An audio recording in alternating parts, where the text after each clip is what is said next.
what I've learned is I learned a lot going through this process, man. I learned, when I was younger, how the older cats, the OGs, if you will, how they used to talk about us like, y'all don't know nothing, and this generation, this and that. And I used to look at them like, man, what the hell y'all talking about? But also knew from that era, we was more subjective to their criticism and their tough love. One thing they always taught us, man, especially growing up where we grew up, was ain't nothing free. You know what I'm saying? You selling dope, whatever you're doing, it come with a territory, it come with a price. You know what I mean? So whatever you're doing in your life, you better make sure it's gonna come with some bullshit. And as I got older, I realized, especially being a father myself, as I got older, I realized everything I have ever done, the chips was always against me. I never complained, because most of the things that the chips were stacked against me was stuff that I caused myself. A lot of opportunities that I did not get, and I had great chances to do so, was because of the lack of responsibility and maturity that I had as a man.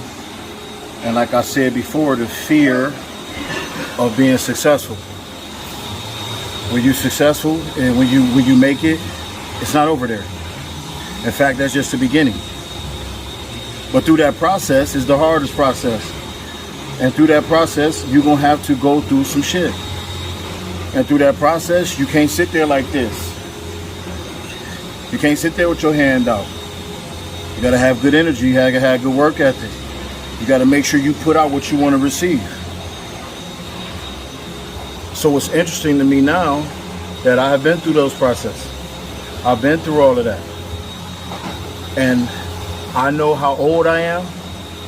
And most may think, people kill me when they say, oh, that's not old. I have no idea what my body been through, dude. My body been through some traumatic things.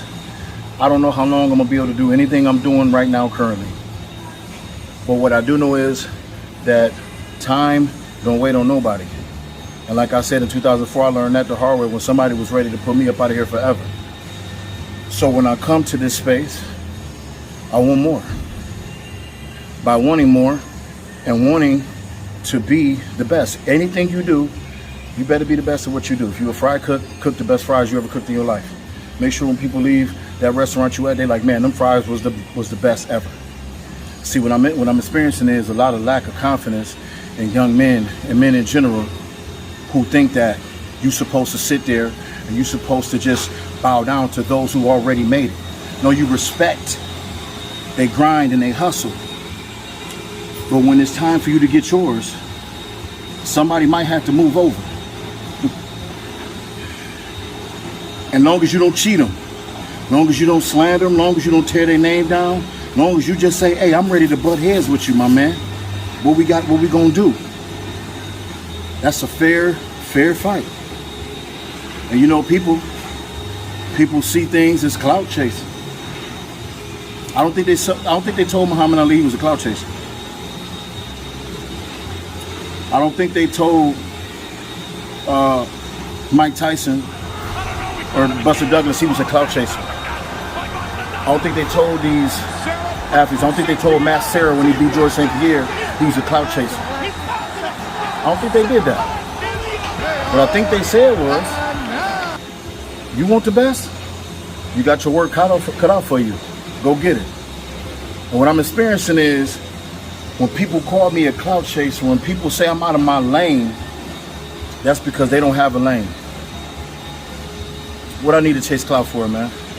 Again, I'm a children's book author. I've done a lot of cool things in my life that I've never put on camera, that I let other people celebrate that.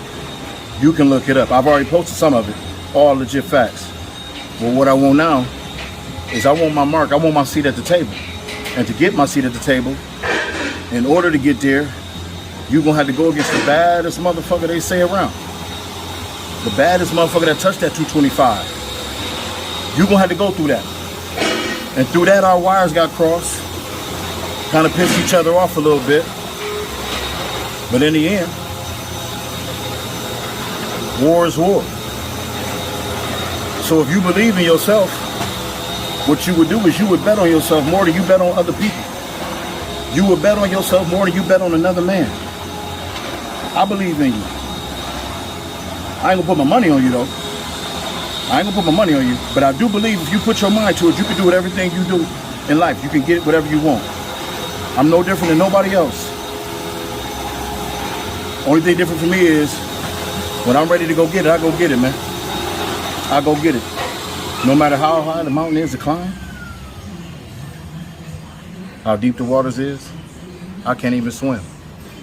But if they told you you had to swim to get to where you get to go and change your life and those around you forever, I'm gonna be doggy pedaling like a motherfucker.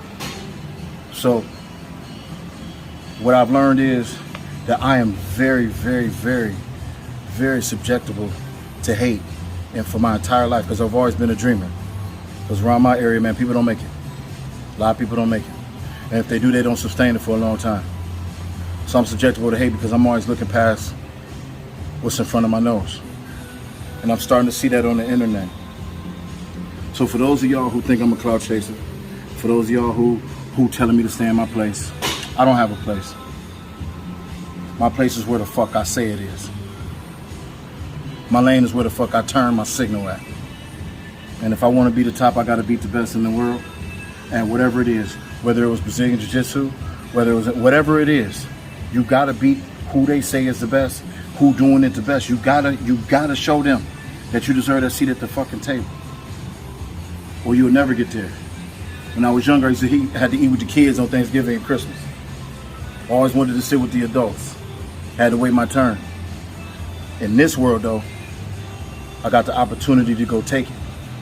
I got the opportunity to put myself to the test and go face the man face to face. Bench, 225. I got the opportunity to do that. Ain't nothing ever been given to me, and I've always been unexpected. I'm still alive after being stabbed 9 times. After being told you can't read, I got a children's book. We own the first gym on Put-in-Bay Island ever. Raised a daughter when they said black men don't take care of their kids. Who the fuck is any of you to tell me I'm out of my place? Society couldn't even do that. So if you had the shot to change your life, if you had the shot to butt heads with a motherfucker you disagree with and to earn your seat at the table, somebody that you once admired, would you do it?